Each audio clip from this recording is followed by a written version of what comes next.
Hello, I am Peter Okwacha. Welcome to Focus on Africa. Our top stories. Criticism mounts for President Trump after he announces that the U.S. is to suspend funding to the World Health Organization.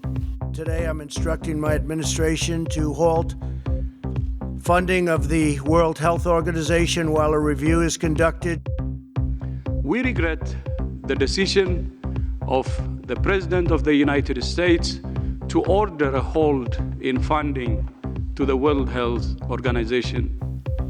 Allegations of racism and forced quarantine. We hear from Africans in a Chinese city who say they are being evicted from their homes. And another day, another lockdown. Malawi this time, and it's set to last for 3 weeks. We'll be speaking to a government representative.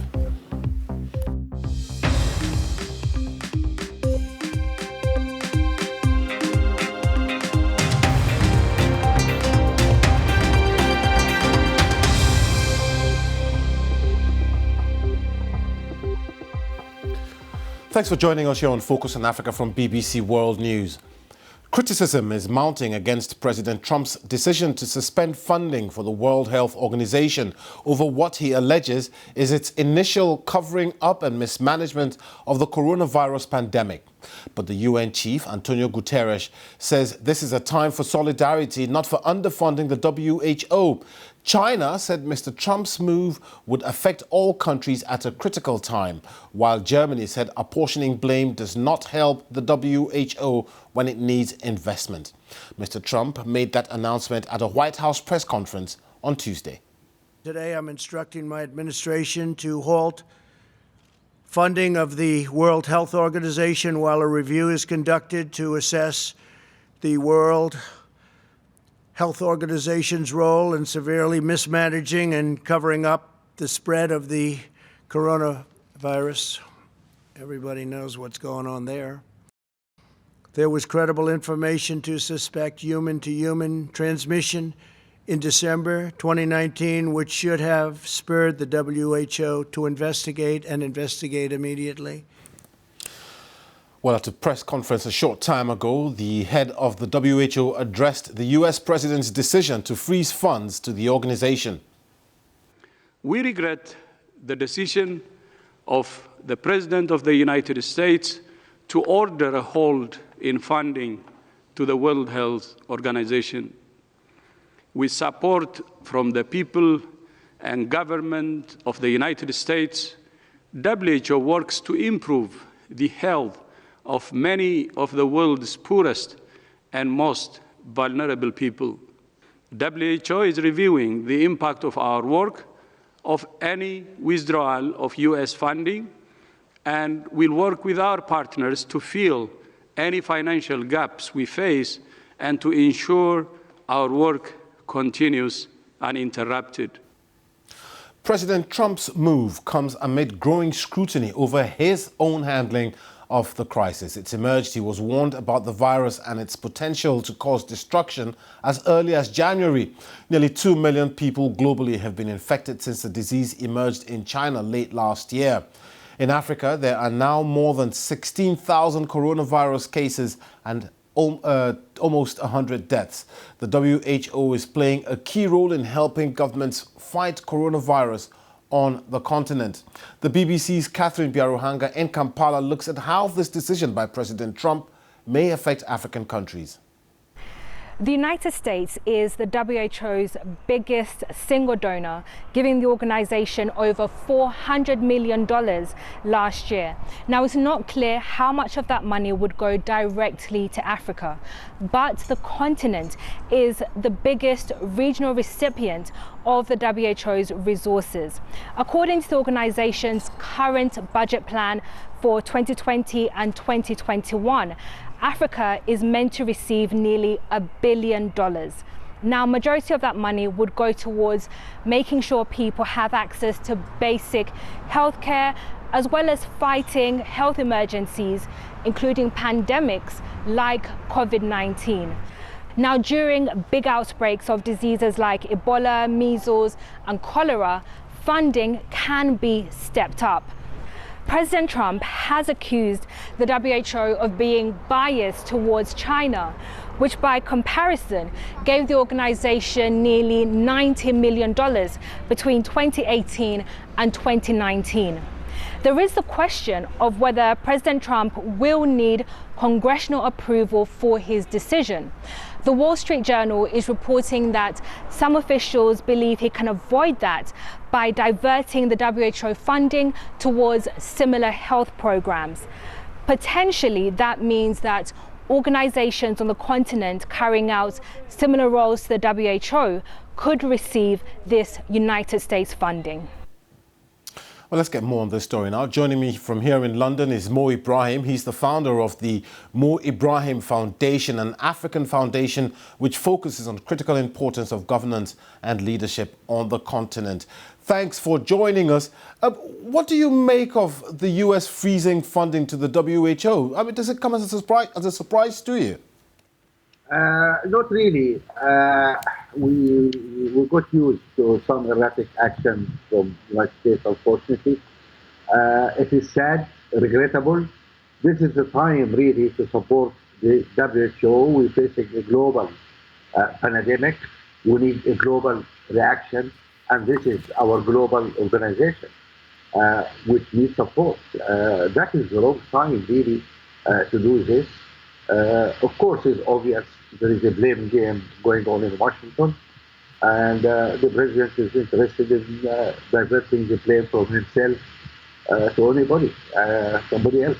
It's interesting that you say that, and I'll come back to that point in a moment, Mr. Ibrahim. But first of all, let's talk about the impact of the withdrawal of these funds and what it might have on Africa. Do you think, how catastrophic, rather, do you think this impact could be? It is sad, but to be honest, it is $400 million, and it is a drop in the ocean, really.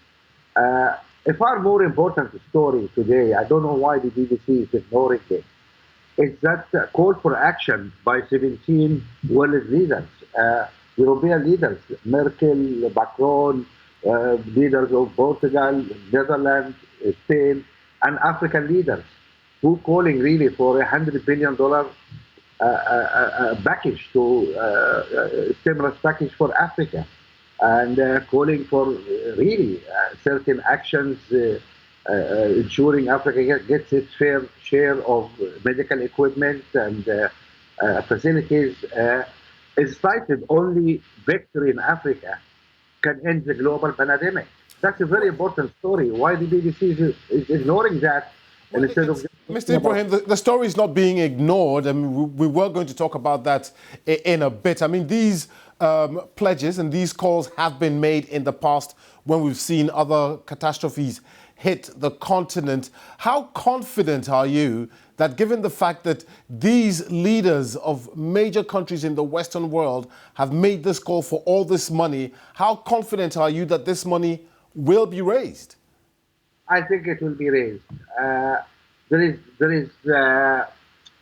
living in a changing world now. The humanity inside us is coming to the surface, and we understand. But we live in a global world. Something happened in Wuhan, in a remote area in China. Many people never heard about it. Suddenly is looking us at home. I'm sitting here locked up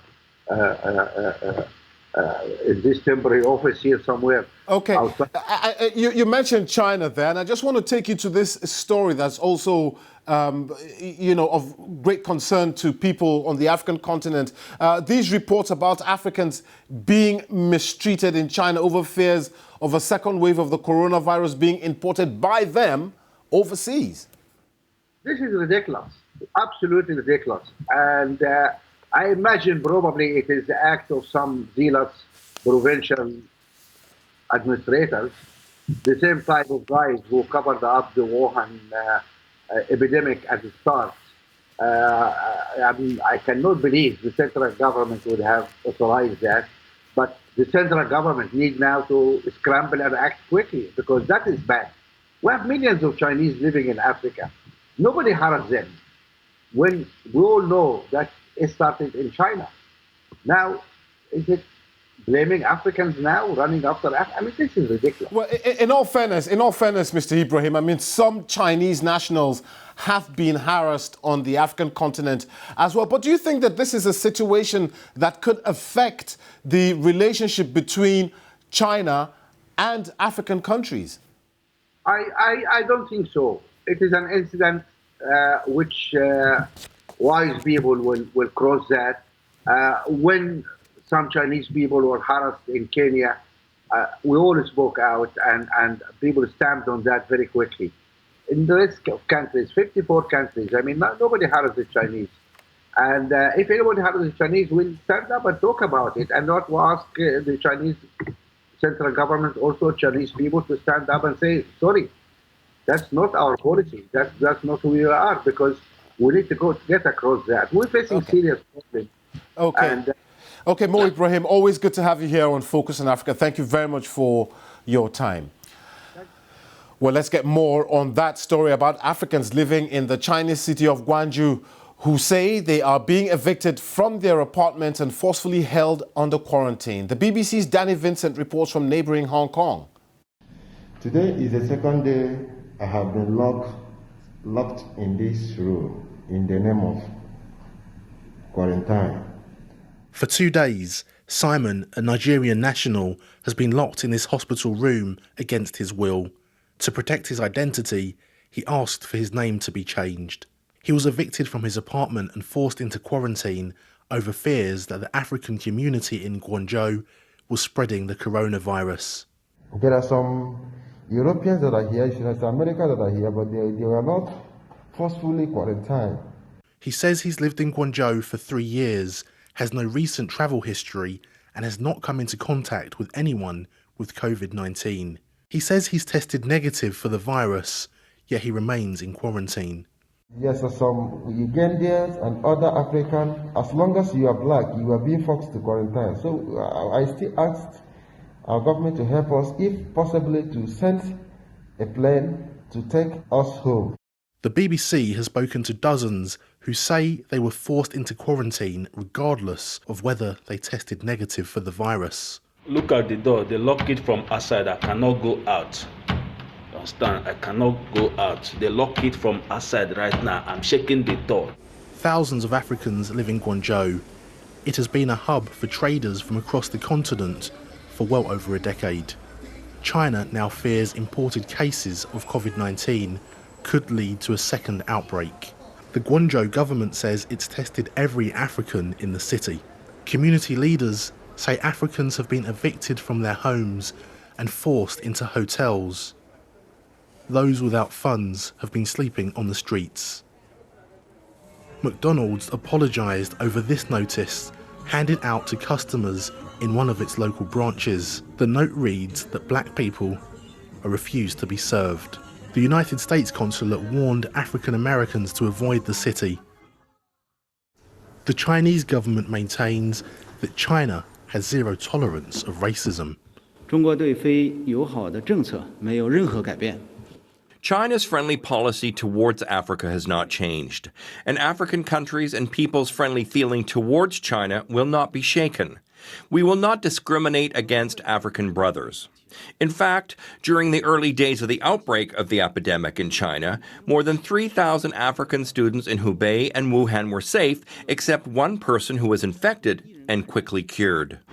As much of China begins to return to normality after months of social isolation, one community in Guangzhou remains under lockdown. Danny Vincent, BBC News, Hong Kong. Let's take a quick look now at other stories making the headlines across the world. The coronavirus pandemic has caused retail sales in the United States to suffer their steepest monthly decline since records began. With 90% of Americans staying at home, sales figures in March plunged by 8.7%. South Korea has been holding a parliamentary election despite the coronavirus outbreak.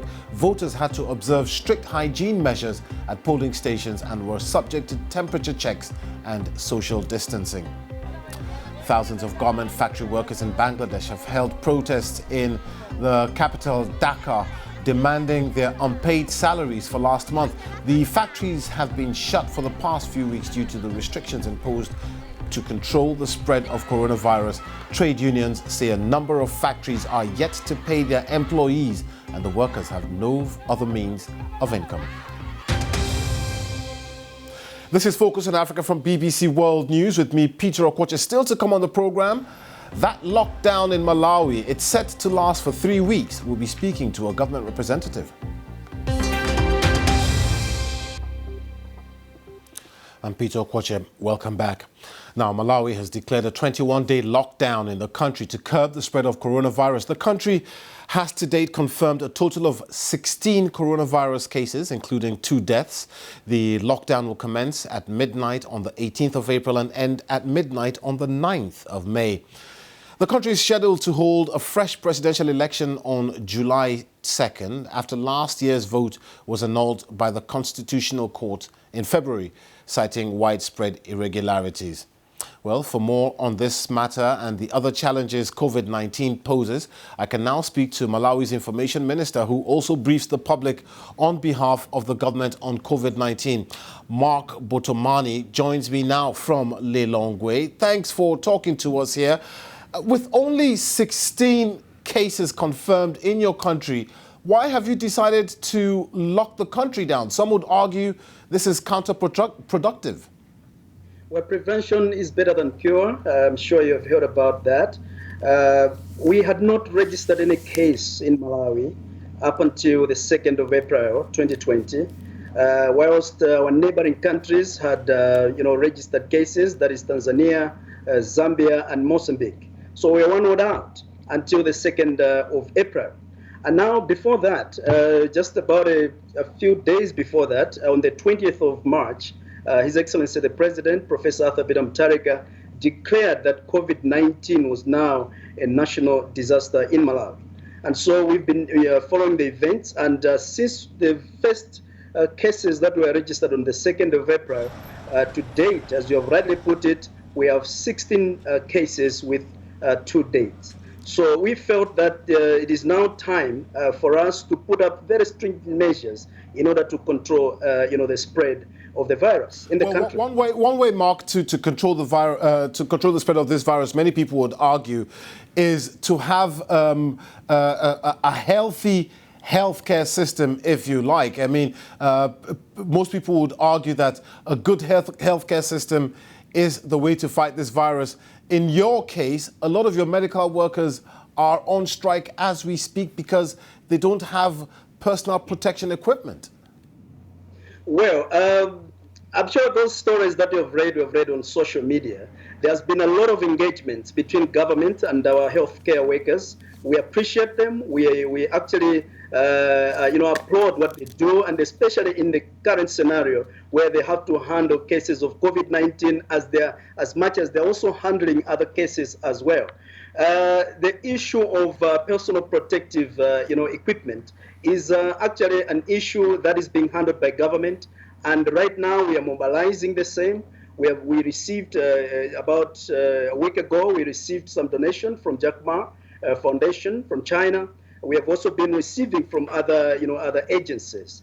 And as I speak now, UNICEF, as well as other UN agencies, are supporting us with procuring those PPEs. So we may not be at 100% level, but I can tell you that right now, government is doing all it can to make sure that we have the PPEs in place for our health workers. So, Mark, government is doing all it can. To date, you've managed to test 250 people in the whole country. How difficult is it, and how confident are you that you will be testing more people in Malawi?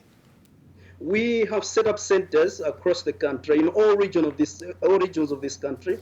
We have a testing center in Mzuzu. We have 2 in Lilongwe, and then we have another one in Blantyre. We are also planning to set up, to use some laboratories in our university campuses in Zomba and in Lilongwe to make sure that we have a robust system of testing. And so we have that in place. As a matter of fact, we have been able to screen more than 7,000 people, people that have been coming into this country. And that shows you that we were well prepared to make sure that we're able to handle the cases that may be coming in. All right, Mark Botomani, the Malawian Information Minister, speaking to us there live from Lilongwe. Thank you very much for your time.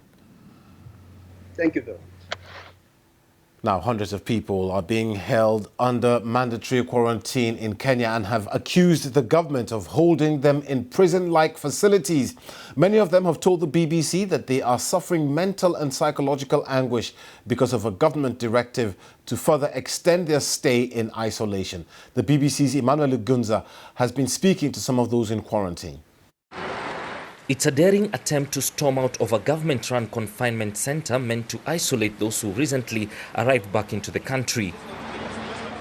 This group is among hundreds who have finished the mandatory period of 14 days. But last week, the government announced an additional 2 weeks after accusing some of violating the strict regulations put in place to deal with COVID-19 in Kenya. But their march out of the center is stopped by these heavily armed police officers. And this is the condition in some of the quarantine centers. Numerous videos like this one have been shared widely on social media, showing the squalid dormitories where even access to clean water is a problem. The problem is that they have continued to detain us even after posting negative results 2 consecutive times. In addition, the government continues to insist this is being done at our own cost, and we do not have the means to pay. Other than the information we get at the press conferences, there is no proper communication to us on the way forward with us. All those staying in designated hotels have also been forced to pay for their own accommodation, ranging between $20 and $90 a night. Some told the BBC they're struggling with the cost.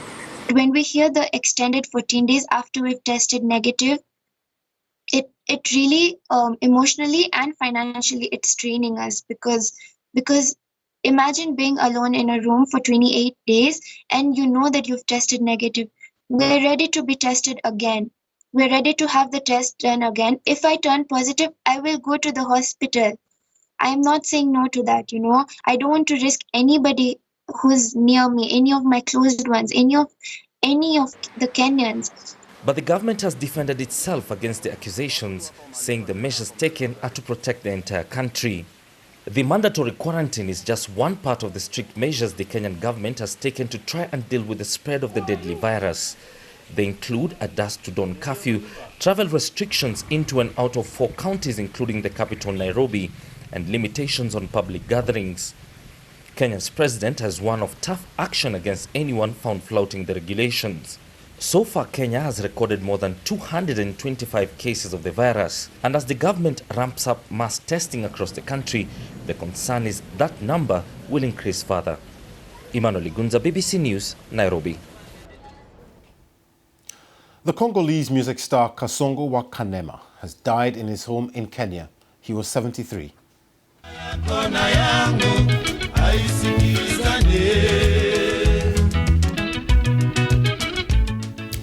He'll be remembered for playing with the Super Mazembe band, which was hugely popular across East and Central Africa. Super Mazembe rose to fame in the late 70s and maintained prominence through the 80s. The band is best known for hit songs like Shauri Yako, Kasongo and Nabimakete.